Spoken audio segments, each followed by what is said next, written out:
Hello ವಿದ್ಯಾರ್ಥಿಗಳೇ, ನಮಸ್ಕಾರ. ನಾನಿವತ್ತು ನಿಮ್ಗೆ SSLC ಪೂರ್ವ ಸಿದ್ಧತೆಯನ್ನ ಯಾವ ರೀತಿ ಮಾಡ್ಕೊಳ್ಬೇಕು ಅನ್ನೋದನ್ನ ಹೇಳ್ತೀನಿ. ಈ SSLC ಅನ್ನೋದು ಏನಪ್ಪಾ ಅಂತಂದ್ರೆ ನಮ್ಮ ಲೈಫನ್ನ ಒಂದು ಒಳ್ಳೆ ಕಡೆ ಕರೆದುಕೊಂಡು ಹೋಗುವಂತ ಒಂದು ಟರ್ನಿಂಗ್ ಪಾಯಿಂಟ್ ಅಂತ ಹೇಳ್ಬೋದು. ಈ ಟರ್ನಿಂಗ್ ಪಾಯಿಂಟ್ ಅಲ್ಲಿ ನಾವು ಯಾವ ಆಯ್ಕೆಯನ್ನ ಮಾಡ್ಕೊಳ್ತೀವಿ ಅದು ನಮ್ಮ ಜೀವನವನ್ನ ರೂಪಿಸ್ತದ. ಹೇಗಪ್ಪ ಅಂತಂದ್ರೆ ನಾವು ಈ SSLC ಎಕ್ಸಾಮ್ ಅನ್ನ ಬರೆದ್ವಿ ಅಂತಂದ್ರೆ ಎಲ್ಲರೂ ನಾವು ಕೇಳೋದು ನಮ್ಮ ಅಂಕಗಳನ್ನ, ನಿಮ್ಮ ರಿಸಲ್ಟ್ ಎಷ್ಟಾಯ್ತು ಅಂತ ಕೇಳ್ತಾರೆ. ಅವಾಗ ನಾವು 1 ಸರಿ ಪಾಸ್ ಆಗಿದ್ವಾ ಅಥವಾ 2 ಸರಿ ಪಾಸ್ ಆಗಿದ್ವಾ 3 ಸರಿ ಪಾಸ್ ಆಗಿದ್ವಿ ಅಂತ ಹೇಳ್ಕೊಳಕ್ ನಮಗ್ ನಾಚಿಕೆ ಆಗ್ತದಲ್ಲ. ಅದಕ್ಕಾಗಿ ವಿದ್ಯಾರ್ಥಿಗಳೇ, ನಿಮ್ಮ ಟೈಮ್ ಅನ್ನ ನೀವು ಉಳಿತಾಯ ಮಾಡಬೇಕು. ಒಂದೇ ಸಲಕ್ಕೆ ನಾವು ಒಳ್ಳೆ ರೀತಿಯಿಂದ ಅಂಕಗಳನ್ನ ತೆಗೆದುಕೊಂಡು ಯಾವ ರೀತಿ ಪಾಸ್ ಆಗ್ಬೇಕು, ಒಳ್ಳೆ ಅಂಕಗಳನ್ನ ಕನ್ನಡದಲ್ಲಿ ಯಾವ ರೀತಿ ನಾನು ಪಡ್ಕೊಳ್ಬೇಕನ್ನೋದನ್ನ ಇವತ್ತಿನ ವಿಡಿಯೋದಲ್ಲಿ ನಾನು ನಿಮಗೆ ತಿಳಿಸ್ಕೊಡ್ತೀನಿ.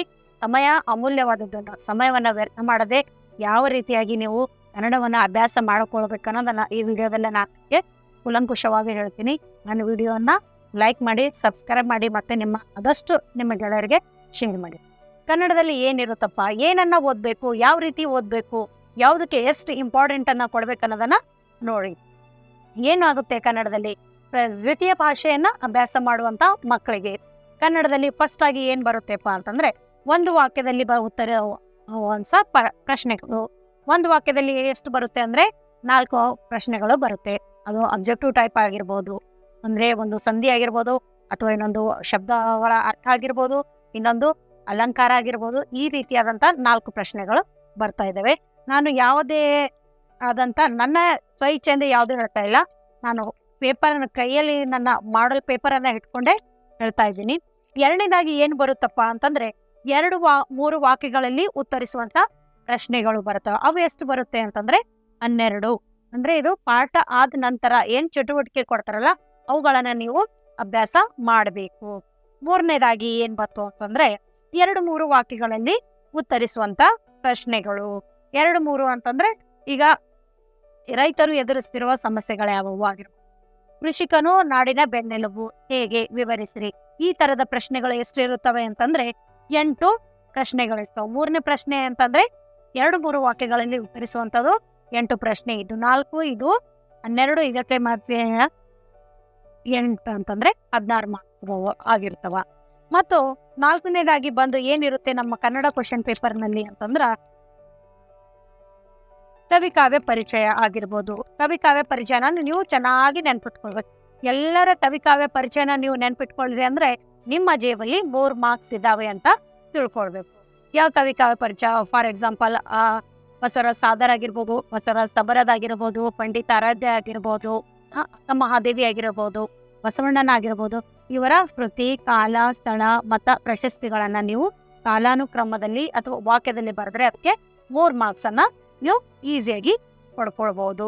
4ನೇದು ಬಂದವು ಅಂತಂದ್ರೆ ಈಗ ನಿಮ್ಮ ಪುಸ್ತಕದಲ್ಲಿ ಕೊಟ್ಟಿರುವಂತ ಪದ್ಯ ಭಾಗವನ್ನ, ಯಾವ್ದಾದ್ರು ಪದ್ಯದ ಈ ಒಂದು ಚರಣವನ್ನ ಬಾಹೆಟ್ ಮಾಡ್ಬೇಕು.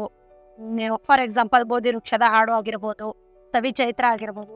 ಯಾವ ಪದ್ಯವನ್ನ ಬಾಹೆಟ್ ಮಾಡಿ ಅಂತ ಕೊಟ್ಟಿರ್ತಾರೋ ಅವುಗಳನ್ನ ಮಾತ್ರ ಮಾಡಿ. ಎಲ್ಲ 7 ಪದ್ಯಗಳು ಕೊಟ್ಟಾರಪ್ಪ, 7 ಎಲ್ಲ ಓದ್ಕೋಬೇಕು ಅಂತಲ್ಲ. ಸಮಯವನ್ನ ವ್ಯರ್ಥ ಮಾಡದೆ ಯಾವ ಕೊಟ್ಟಿದ್ದಾರೋ ಎಷ್ಟಕ್ಕೆ ಯಾವ್ದನ್ನ ಮಹತ್ವ ಕೊಟ್ಟು ನೀವು ಓದ್ಬೇಕನ್ನೋದನ್ನ ನಿಮ್ಮ ಪುಸ್ತಕದಲ್ಲಿ ತಿಳಿಸಲಾಗಿದೆ. ಅದನ್ನ ನೀವು ಫಾಲೋ ಮಾಡ್ಬೋದು. ನೆಕ್ಸ್ಟ್ ಪದ್ಯದ ಸಾರಾಂಶ. ಪದ್ಯವನ್ನ ಒಂದು ವಿಸ್ತಾರವಾದ ರೂಪದಲ್ಲಿ ಬರಿಬೇಕು. ಅದರ ಸಾರಾಂಶವೇನು, ಅದರ ಒಳ ಅರ್ಥ ಏನು ಅನ್ನೋದನ್ನ ಬರಿಬೇಕು. ಇದಕ್ಕೂ 3 ಮಾರ್ಕ್ಸ್ ಆಗಿ ಕೊಟ್ಟಿರ್ತಾರ. 5ನೇದು ಒಂದು ಏನಿರುತ್ತೆ ಅಂತಂದ್ರ ಅಲಂಕಾರವನ್ನ ತಿಳಿಸಿ. ಸೀತೆಯ ಮುಖವು ಕಮಲದಂತೆ ಅರಳಿತು. ಇದು ಯಾವ ಅಲಂಕಾರ ಅಂತ ಕೊಟ್ಟಿರ್ಬೋದು. ಪುಟ್ಟರಾಜರು ಸಂಗೀತ ಲೋಕದ ಧ್ರುವ ತಾರೆಯಂತೆ ಬೆಳಗಿದರು ಅಂತ ಈ ತರನು ಕೊಡ್ತಾರ. ಅಲಂಕಾರವನ್ನು ಹೆಸರಿಸಿ ಅದರ ಸಾಮಾನ್ಯ ವಾಕ್ಯ ಆಗಿರ್ಬೋದು, ಅದು ಯಾವ ಅಲಂಕಾರಕ್ಕೆ ಉದಾಹರಣೆ ಆಗಿದಾರನ್ನ ನೀವು ತಿಳಿಸ್ಬೇಕಾಗಿರುತ್ತದೆ. ಮತ್ತೆ 4ನೇದಾಗಿ ಬಂದು ವೇದ ಸುಳ್ಳಾದರೂ ಗಾದೆ ಸುಳ್ಳಾಗೋದಿಲ್ಲ. ನಮ್ಮನ್ನ ಈ ಪುಸ್ತಕದಲ್ಲಿಯೂ ಏನಿದೆ ಅಂತಂದ್ರೆ ವೇದ ಸುಳ್ಳಾದರೂ ಗಾದೆ ಸುಳ್ಳಾಗಲ್ಲ ಅಂತ ಅನ್ನುವಂತ ಏನಿದಾವಪ್ಪ ಅಂತಂದ್ರೆ ಗಾದೆ ಮಾತುಗಳ ಇದಾವೆ.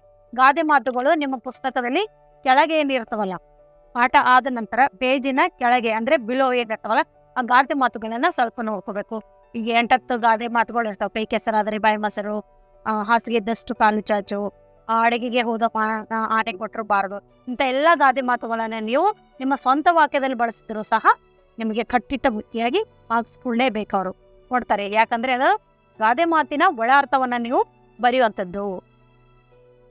ನೆಕ್ಸ್ಟ್ ಬಂದು ಏನಿರುತ್ತಪ್ಪ ಅಂದ್ರೆ ಸಂದರ್ಭದೊಡನೆ ಹೇಗ್ ಬರಿಬೇಕು ಅನ್ನೋದು ಸ್ವಲ್ಪ 1 ನಿಮಿಷದಲ್ಲಿ ನಾನು ನಿಮ್ಗೆ ವಿವರಣೆ ಕೊಡ್ತೀನಿ. ಸಂದರ್ಭ ಅಂದ್ರೆ ಈ ಮೇಲಿನ ವಾಕ್ಯವನ್ನು ಅಂತ ಏನಿರುತ್ತದಲ್ಲ, ಆಯ್ಕೆ ಆಗಿರ್ಬೋದು, ಸಂದರ್ಭ ಆಗಿರ್ಬೋದು, ವಿಷಯದ ಸ್ಪಷ್ಟೀಕರಣ ಆಗಿರ್ಬೋದು. ಈ ಸಂದರ್ಭ ಏನಾಗಿರ್ತದೆ ಅಂತಂದ್ರೆ ಹಂತ ಹಂತವಾಗಿ ನಂಬರನ್ನ ನಿಮಗೆ ಕೊಟ್ಟಿರ್ತಾರೆ. ಆಯ್ಕೆ ಅಂತಂದ್ರೆ ಈ ಮೇಲಿನ ವಾಕ್ಯವನ್ನು, ಫಾರ್ ಎಕ್ಸಾಂಪಲ್ ನೋಡ್ರಿ, ನನ್ನ ಕಾಫಿ ಕೂಡ ತುಂಬಾ ಚೆನ್ನಾಗಿದೆ ಅನ್ನೋದು. ಈ ಸಾಲನ್ನ ಯಾವ ಪಾಠದಿಂದ ಆಯ್ದುಕೊಳ್ಳಲಾಗಿದೆ, ಯಾರು ಬರೆದಿದ್ದಾರೆ, ಇದು ಯಾರನ್ನ ಕುರಿತು ಹೇಳಿದ್ದಾರೆ, ಯಾತಕ್ಕಾಗಿ ಹೇಳಿದ್ದಾರೆ ಅನ್ನೋದನ್ನ ಬರೆದರೆ ಅಂತಂದ್ರೆ ನಿಮ್ಗೆ 3 ಮಾರ್ಕ್ಸ್ ಅನ್ನ ಕೊಟ್ಟಿರ್ತಾರೆ. ಈ ತರದ ಪ್ರಶ್ನೆಗಳು ಎಷ್ಟು ಬರುತ್ತಪ್ಪ ಅಂದ್ರೆ ನಿಮ್ಗೆ 5 ಪ್ರಶ್ನೆಗಳು ಈ ತರದ ಒಂದೇ ಬರ್ತವ. ನೆಕ್ಸ್ಟ್ ಪದ್ಯ ಭಾಗವನ್ನ ಪೂರ್ಣಗೊಳಿಸಿರಿ ಅಂತ ಆಲ್ರೆಡಿ ನಾನು ಹೇಳಿದ್ದೀನಿ. ಈಗ ಬಂದು ಏನಪ್ಪಾ ಅಂತಂದ್ರೆ, ಈಗ ನಾವು ಸಾಮಾನ್ಯವಾಗಿ ಕಲಿಯುವಂಥದ್ದು ಏನಪ್ಪಾ ಅಂತಂದ್ರೆ 8-10 ವಾಕ್ಯಗಳಲ್ಲಿ ಬ್ರೀಫ್ ಆನ್ಸರ್ಸ್ ಅನ್ನ ಬರೆಯೋದಿರ್ತದ. ಒಣ ಮರದ ಗಿಳಿ ಆಗಿರ್ಬೋದು. ಒಣ ಮರದ ಗಿಳಿ is a very important lesson. If you don't mind, ನೀವು ಅದನ್ನ ಚೆನ್ನಾಗಿ ಅರ್ಥ ಮಾಡಿಕೊಂಡು ಬರಲೇಬೇಕು. ಒಣ ಮರದ ಗಿಳಿ ಪಾಠದ ಮೇಲೆ 3-4 ಸರಿ ಅದೇ ಪ್ರಶ್ನೆಗಳನ್ನ ರಿಪೀಟ್ ಆಗಿ ಮಾಡಿದ್ದಾರೆ. ನೀವು ಕ್ವಶನ್ ಪೇಪರ್ ಅನ್ನ ಮಾಡೆಲ್ ಆಗಿ ಇಟ್ಕೊಂಡು ಸ್ಟಡಿ ಮಾಡಿದ್ರೆ ಖಂಡಿತ ನೀವು ಯಶಸ್ಸನ್ನ ಸಾಧಿಸಬಹುದು.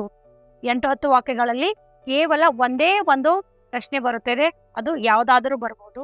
ಯಾವುದನ್ನ ಹೆಚ್ಚಿಗೆ ಹಿಂದಿನ ಪ್ರಶ್ನೆ ಪತ್ರಿಕೆಗಳಲ್ಲಿ ತೆಗೆದುಕೊಂಡಿದ್ದಾರೋ ಅದ್ರ ಮೇಲೆ ನೀವು ಜಾಸ್ತಿ ಫೋಕಸ್ ಅನ್ನ ಮಾಡಬೇಕು. ಈಗ 9ನೇದು ಬಂದು ಏನಿರುತ್ತಪ್ಪ ಅಂದ್ರೆ, ಕೆಳಗಿನ ಪದ್ಯ ಭಾಗವನ್ನು ಮನಸ್ಸಿನಲ್ಲಿ ಓದಿಕೊಂಡು ಕೊಟ್ಟಿರೋ ಪ್ರಶ್ನೆಗಳಿಗೆ ಉತ್ತರ ಬರೀರಿ. ನಿಮಗಿದಕ್ಕೆ ಬೇರೆ ಯಾವುದೇ ಸಮಯದಲ್ಲಿ ಸ್ಪೆಷಲ್ ಟೈಮ್ ತಗೊಂಡಿದ್ದು ಓದ್ಬೇಕಂತ ಏನಿಲ್ಲ. ಇದರಲ್ಲೇ ಒಂದು ನಿಮಗೆ ಪದ್ಯವನ್ನು ಕೊಟ್ಟಿರ್ತಾರ. ಆ ಪದ್ಯದಲ್ಲಿ ಬರುವಂತ ಪ್ರಶ್ನೆಗಳನ್ನ ನೀವು ಹುಡುಕಾಡಿ ನೀವು ಆನ್ಸರ್ ಅನ್ನ ಬರೆಯೋದಿರ್ತದೆ. ಇದು ನಿಮ್ಮ ಮೈಂಡ್ಗೆ ಕೊಟ್ಟಿರುವಂತ ಕೆಲಸ ಆಗಿರ್ತದ. ನೆಕ್ಸ್ಟ್ ಬಂದು ಏನಿರ್ತದಪ್ಪ ಅಂತಂದ್ರ, ಇವಾಗೆಲ್ಲ ನೀವು ಮೊಬೈಲ್ ಅಲ್ಲಿ ಹಾಯ್ ಹಲೋ SMS ಮಾಡ್ತಿದ್ದೀರಾ, ಚಾಟ್ ಮಾಡ್ತಾ ಇದ್ದೀರಾ, ಅದು ಎಲ್ಲ ಮರ್ತು ಬಿಡ್ಬೇಕಾಗುತ್ತೆ. ಮರ್ತಿದ್ದೀರಿಪ್ಪ ಅಂತಂದ್ರೆ ನೀವು ಪತ್ರ ಲೇಖನವನ್ನು ಮರ್ತಿದ್ರಿ. ಯಾಕೆ ಅಂತಂದ್ರೆ ಮೊಬೈಲ್ ಅನ್ನ ಬಳಸ್ತಾ ಇದ್ರಿ. ಪ್ರತಿಯೊಂದು ಮಗು ಮೊಬೈಲ್ ಬಳಸಿ ಎಲ್ಲರೂ ಏನ್ ಮಾಡ್ತಾ ಇದಾರೆ, ಮೊಬೈಲ್ ಅಲ್ಲೇ ಚಾಟ್ ಮಾಡಿ ನಿಮ್ಮ ಆರೋಗ್ಯದ ಬಗ್ಗೆ, ನಿಮ್ಮ ಕುಶಲಕ್ಷೇಮದ ಬಗ್ಗೆ ತಿಳಿಸ್ತಾ ಇದ್ರಿ. ಅದಕ್ಕಾಗಿ ಏನ್ ಮಾಡಿದ್ದಾರೆ ಅಂತಂದ್ರ, ನೀವೇನ್ ಮಾಡ್ಬೇಕಪ್ಪ ಅಂತಂದ್ರ, ಒಂದು ಪತ್ರ ಬರೆಯೋದನ್ನ ಸರಿಯಾಗಿ ನೀವು ಕಲೀಲೇಬೇಕಂತೇಳಿ ನಿಮಗಾಗಿ ಒಂದು ಪತ್ರವನ್ನು ಇಟ್ಟಿರ್ತಾರ. ಅದು ಪತ್ರದಲ್ಲಿ 2 ವಿಧಗಳು ಅಂತ ನಿಮಗೂ ಗೊತ್ತಿರಬೇಕು. ಒಂದು ವ್ಯವಹಾರಿಕ ಆಗಿರ್ಬೋದು, ಇನ್ನೊಂದು ವೈಯಕ್ತಿಕ ಆಗಿರ್ಬೋದು. ನಮ್ಮ ಕುಟುಂಬದವರ ಜೊತೆ ಏನ್ ನಾವು ಸಂಭಾಷಣೆಯನ್ನು ಮಾಡ್ತೀವೋ, ಅವ್ರ ಜೊತೆ ಏನ್ ವ್ಯವಹರಿಸ್ತೀವೋ ಅದನ್ನ ವೈಯಕ್ತಿಕ ಅಂತಾರ. ಮನೆಯವ್ರ ಅಲ್ಲದೇನೆ ನಾವು ಶಾಲಾ ಕಾಲೇಜು ಯಾವುದೇ ಕಚೇರಿಗಳಲ್ಲಿ ಬರೆಯುವಂತ ಅಧಿಕಾರಿಗಳಿಗೆ ಏನು ಪತ್ರ ಬರಿತೀವೋ ಅದನ್ನ ವ್ಯವಹಾರಿಕ ಅಂತ ಪತ್ರ ಅಂತ ಕರೀತಾರ. ಅದಕ್ಕಾಗಿ ನೀವು 4 ಮಾರ್ಕ್ಸ್ ಅನ್ನ ಮೀಸಲಾಗಿಟ್ಟಿರ್ತಾರೆ. ನೀವು ಪತ್ರ ಲೇಖನವನ್ನು ಬರೆದಿದ್ರೆ ನಿಮಗೆ 4 ಮಾರ್ಕ್ಸ್ ನಿಮ್ಮ ಜೇಬಲ್ಲಿದ್ದಾವೆ ಅಂತ ತಿಳ್ಕೊಳ್ಬೇಕು. ಇನ್ನೊಂದೇನಪ್ಪಾ ಅಂತಂದ್ರ, ಈಗ ಪ್ರಬಂಧ ಮಾದರಿಯ ಪ್ರಶ್ನೆ ಒಂದನ್ನ ಕೊಟ್ಟಿರ್ತಾರ. ಅದಕ್ಕಾಗಿ 4 ಮಾರ್ಕ್ಸ್.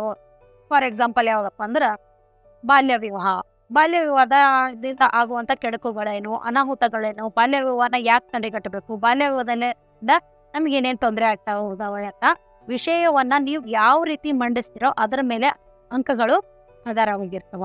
ಇನ್ನೊಂದಾಗಿ ತಗೋಬೇಕಂತಂದ್ರ, ಬಾಲ ಕಾರ್ಮಿಕರು ಸಮಾಜದ ಅಭಿವೃದ್ಧಿಗೆ ಮಾರಕನ. ನಮ್ಮ ದೇಶದ ಭವಿಷ್ಯ ನಿಂತಿರೋದೇ ನಮ್ಮ ಯುವ ಜನಗಳ ಮೇಲೆ. ಆ ಯುವ ಜನಗಳಿಗೆ ಒಯ್ದು ನಾವು ಯಾವುದೋ ಒಂದು ಹೋಟೆಲಲ್ಲೋ ಕಾರ್ಖಾನೆಯಲ್ಲೋ ಕೆಲಸಕ್ಕಿಟ್ರೆ ನಮ್ಮ ದೇಶದ ಭವಿಷ್ಯ ನಿರ್ಧಾರ ಮಾಡೋರು ಯಾರು? ಹೌದಲ್ಲ. ಅದಕ್ಕಾಗಿ ಬಾಲ ಕಾರ್ಮಿಕರಿಂದ ನಮ್ಮ ದೇಶಕ್ಕೆ ಏನೇನ್ ಅನಾಹುತ ಆಗ್ತಾ ಇದೆ ಅನ್ನೋದನ್ನ ನಿಮ್ಮ ಸ್ವಂತ ವಾಕ್ಯದಲ್ಲಿ ನೀವು ನಿಮಗೆ ತಿಳಿದಂತ ಮಟ್ಟಿಗಿಂತಲೂ ಹೆಚ್ಚಿನ ನಾಲೆಜ್ ಅನ್ನ ಪಡ್ಕೊಂಡು, ಹೆಚ್ಚಿನ ಜ್ಞಾನವನ್ನ ಬಳಸ್ಕೊಂಡು ಅಲ್ಲಿ ಬರೆದಿದ್ರೆ ನಿಮಗೆ 4 ಮಾರ್ಕ್ಸ್ ಅನ್ನ ಪಡ್ಕೋಬಹುದು. ಇದು ನಮ್ಮ ಕನ್ನಡ ದ್ವಿತೀಯ ಭಾಷೆಯ ಪೂರ್ವ ಸಿದ್ಧತೆಯನ್ನ ನಾನು ಯಾವ ರೀತಿ ಮಾಡ್ಕೋಬೇಕಂತ ಹೇಳಿದ್ದೀನಿ. ಪ್ರತಿಯೊಂದೊಂದಕ್ಕೂ ನೀವು ತುಂಬಾನೇ ಮಹತ್ವ ಕೊಡ್ಬೇಕು. ಯಾವ್ದನ್ನು ಬಿಡೋ ಹಾಗಿಲ್ಲ. ತುಂಬಾನೇ ಈಸಿರಿ 10ನೇ ಪಾಸ್ ಆಗೋದು. ಏನಿಲ್ಲ, ಒಂದು ಲೆಟರ್ ರೈಟಿಂಗು, ಒಂದು ಗಾದೆ ಮಾತು, ಪದ್ಯ ಇದನ್ನ ಪಡೆದ್ರೆ ನೀವು ಆರಾಮಾಗಿ ಪಾಸ್ ಆಗ್ಬೋದು. ನಮ್ಗೆ ಪಾಸ್ ಆಗೋದು ಇಂಪಾರ್ಟೆಂಟ್ ಇಲ್ಲ, ಪಾಸ್ ಎಲ್ಲರೂ ಆಗ್ತಾರೆ. ಆದ್ರೆ ಹೆಚ್ಚಿನ ಅಂಕಗಳನ್ನ ಗಳಿಸ್ಕೊಂಡು ನಮಗೆ ಕನ್ನಡ ಮತ್ತು ಹಿಂದಿ, ಇಂಗ್ಲಿಷು ಏನೋ ನಮ್ಮ ಕೈ ಹಿಡಿಯುವಂತ ಲ್ಯಾಂಗ್ವೇಜ್ಗಳಾಗಿದ್ದೇವೆ.